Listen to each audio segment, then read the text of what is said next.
r/Nosleep. Posted by u/ItsMeRoyale. In an old orphanage I used to live in, we were taught to never respond to the children's giggles. There is an old, run-down path you can take, situated deep within the secluded woodlands of a deserted town you will never know the name of. There are no hospitals, stations, or hotels for miles on end. It will be just you and this path. You can feel the withered cicadas being crushed under your feet and the chilling wind passing secrets in the trees. You can marvel at the bright orange and yellow canopies showering leaves all around you as you make your way through the foliage that has seeped its way into the deteriorating soil. You can see how the God rays illuminate through every natural crevice and you can think all is perfect. But, like the saying, there is no light without darkness. A darkness stalked these woods in a different form you cannot imagine. And what it can offer you will seem too good to resist. Do not fall for its schemes. It avoids the strong-willed but easily picks off the gullible. If you follow the same path to the end, you can emerge to a vast hillside. You can stand where I once stood and, in the distance, will be the ruins of an old, stone-walled orphanage.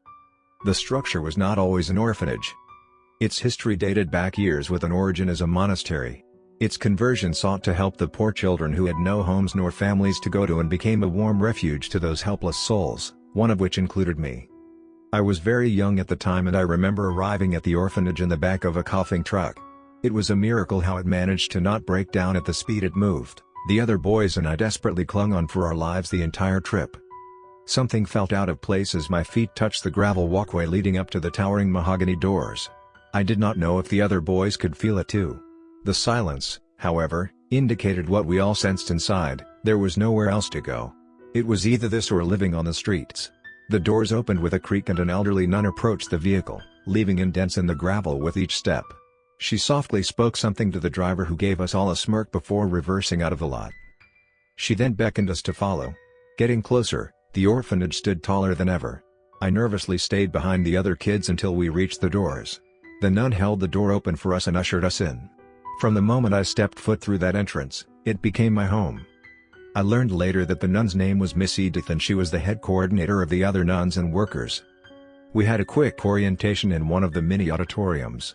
She explained that the orphanage had many levels and that it was easy to get lost very quickly. Towards the end of the lecture, Miss Edith's tone became very serious and she laid out the ground rules. Most of them were fairly straightforward until she asserted the last one. Every day, before any of the clocks in this orphanage strike 6 p.m., all of you must be present in this auditorium. Your very lives depend on it. Whispers erupted between the boys along with confused looks. Quiet.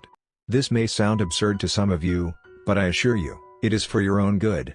A dangerous power dwells within the forest around this orphanage and it awakens each day after 6 p.m. when the sun sets. None of you are trained to withstand it, yet. Therefore, until we teach you, you must be here to avoid its effects. Hence, why there are no windows in this particular room. It is the safest location of the entire orphanage and can accommodate all of you. She continued.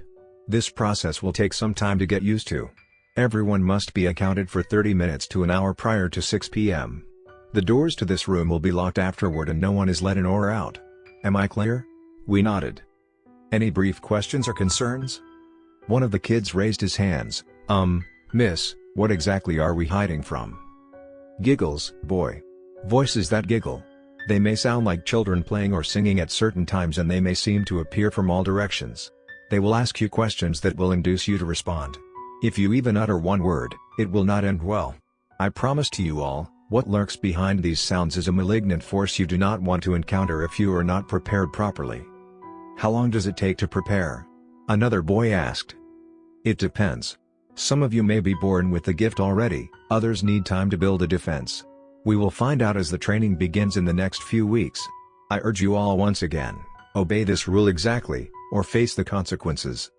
We had more inquiries, but she agreed to answer them at a different time. We were assigned to our rooms and we tried to get settled into our new surroundings. Hours later, at around 5:15, all the boys anxiously piled into the auditorium. The nuns and workers were present as well, and we patiently waited for 6 p.m. to arrive. Once the clock in the space struck 6 o'clock exactly, we braced for what was to come. Except, nothing extraordinary happened. We ended up waiting in silence for the next 2 hours, and apart from partial vibrations that shook the walls slightly, nothing else occurred. This process went on for the next week or so and we began to get used to it little by little. I was beginning to think nothing of it until Herod committed the unexplainable. Herod was a bulky, disobedient fool. He loved getting into trouble and especially enjoyed picking on the younger, less fit, kids. Unfortunately, since I was one of the smallest kids there, his prime hobby was getting me into trouble. On that fateful day, 40 minutes before 6 p.m., he dragged me down to the basement level and locked me in one of the restrooms as a humorous punishment. Herod cut it out. "It's not my fault Miss Edith caught you stealing in her office." "Shut up, dwarf. Always ruining the fun for the rest of us." "Herod, you know the rules. We don't get to the auditorium, we're screwed. Let me out of here." "You really believe that crap? You know it's fake, right? They pile all the idiots into that room so they can go through our stuff in the quarters. I know what they're trying to do and I'm not buying their act." "Okay, believe whatever the hell you want. Look, I'm sorry. Just get me out of here." He chuckled. "Yeah right. Stay here dwarf, while I go explore." I begged some more and rattled the door, but he was already gone by then. I spent the next crucial minutes brute forcing the door with my shoulder, almost dislocating it. Since the entire building was very old and the basement room appeared to not be in use for decades, rust and grime had weakened the hinges. After losing a lot of time, I astoundingly managed to shove my way out.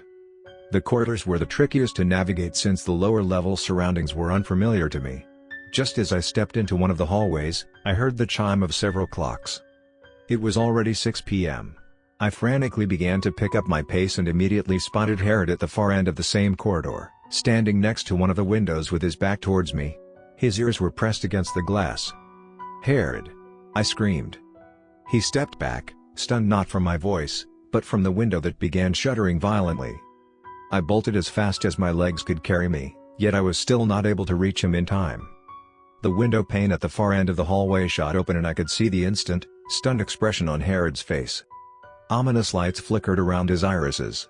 Multiple giggles and voices bounced off the walls of the narrow chamber in unusual, childish tones mimicking nursery rhymes. "Hi Herod." Giggles. "Hello Herod." Giggles. "Want to play with us?" Us. More giggles. I bit my tongue hard, squinted my eyes, and pushed my way towards him. It felt as if I was battling an invisible current. "Stop trying." Giggles, treweeing.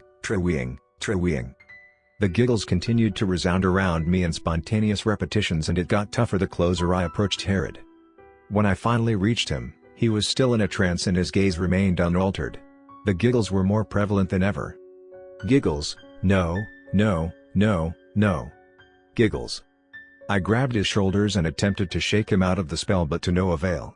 As my efforts vainly whittled away, the giggles interrupted with one last question in a soothing, lullaby-like tone. "Do you want to see your parents?" Parents. Giggles. It took every fiber of my being to not respond. A lifetime of neglect and abandonment sat at the tip of my tongue, along with depression and anger aching to finally explode, to finally receive what I longed for. But do you remember when I differentiated the strong-willed from the gullible? I dug my teeth into the surface of my tongue. I could taste the blood from the ruptured vessels. I attempted once more to grab Herod, though he unconsciously resisted again, and he was abnormally strong to fight against. I watched in dismay as watery streams trickled down his scarred cheeks and a faint smile tugged across his dazed expression. Only one word escaped his lips. "Yes." At this point, this is where my recollection is a little foggy. The confines of my mind vaguely recall a flash of tremendous bright light before the window shattered. I saw myself lying on the floor, heavily disoriented, staring at the spot where Herod once was. What remained in its place were only Herod's shoes and clothing, drenched in red and spread across in perfect unison, never to witness their owner's return. Many days have passed after that incident. Days that have now become countless years. Today, what is left behind is only a pile of rubble with the answers to my questions buried under it. Nevertheless, time has still revealed one secret. The giggles were not just from any random source. Instead, they were molded from the voices of those who disobeyed the rule and had to face the true consequences.